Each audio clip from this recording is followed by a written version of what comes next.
Evo, dragi moji prijatelji, lagano se vozimo prema zračnoj luci Zemunik.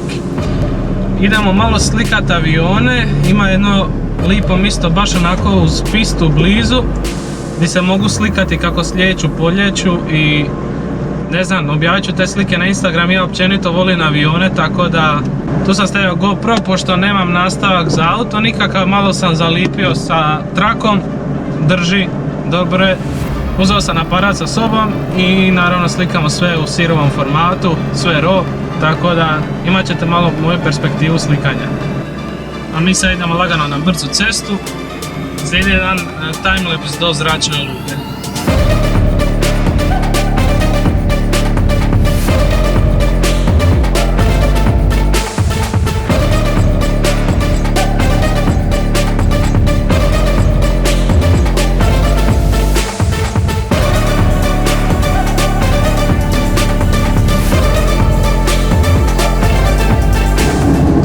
Sad ćete ovdje moći vidjeti sa ove strane helikopter u hrvatskim bojama.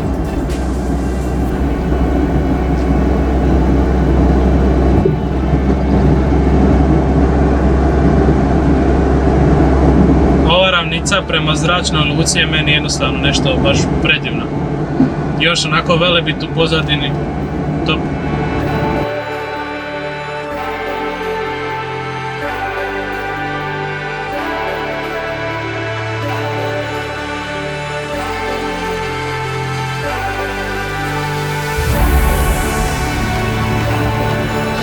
I evo nas, stigli smo do zračne luke.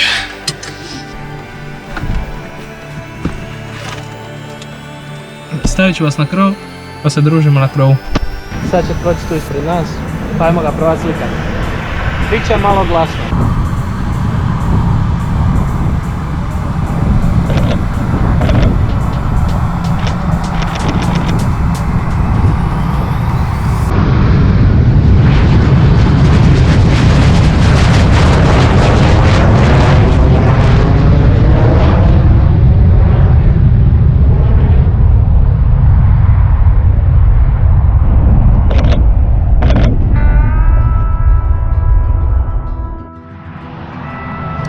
Naime, zašto sam došao ovdje? Zato što po meni je ovo najbolja lokacija za slikat avione. Malo je onako, vama će se malo činiti dalje nego što zapravo je. Pista je možda na nekih 100-tinjak metara odavde, možda čak i manje. A avioni prođu ispred vas na nekih sigurnih 50-60 metara. Tako da baš je gušt.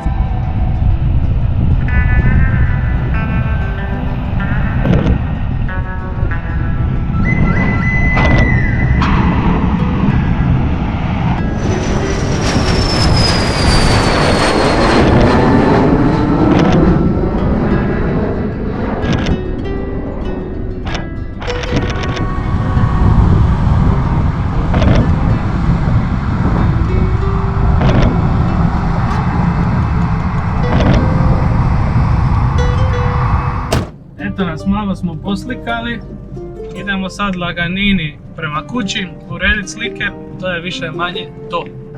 Tako vam izgleda moj džir do zračne luke.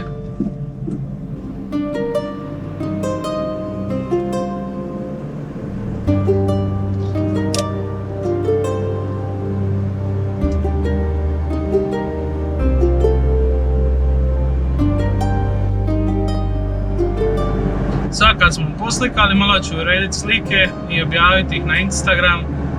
Link za Instagram je doli u opisu videa, tako da možete me slobodno tamo zapratiti, tamo objavljaju nekakve svoje slikice. Ne znam zašto, ali ovakve nekakve stvari me dosta opuštaju. Ono, nema nekakvog presinga, uživaš, gledaš avione kako slijeću, slikaš. Nemaš neki rok da objaviš sliku, nemaš ništa. Jednostavno uživaš i opuštam se. Nećemo sad brzom cestom, idemo laganini starom cestom kroz Ploče, isto predivna cesta. Sjećam se prije dok sam slika, nikad nisam htio slikati u RAW formatu, jer ono, file ima oko 50 MB, 80 MB po slici, ovisi. Nisam nikad imao prostora za memoriju. Sad ono kako radim, sad mi je važnija kvaliteta nego kvantiteta. Definitivno slikan u RAW, izbrišem odmah ove koji mi se ne sviđaju. Ono što zaradiš najviše trošiš na memoriju, zato što, na primjer, ja odem snimat koncert, vratim se 20 GB snimaka. Ako odemo ja i friend, to bude po 50-60 GB snimaka, znači ono, jednostavno ta memorija se puni, treba je non stop kupovati, je skupo, ali ja sam YouTube profil napravio 2011. ali nisam ništa objavljivao sve do negdje 2015. tako da evo sad ponovo ću početi malo objavljivati, probati digniti profil da to bude onako, da ima neki kvalitetan sadržaj, da vi ljudi možete onako uživati, gledati.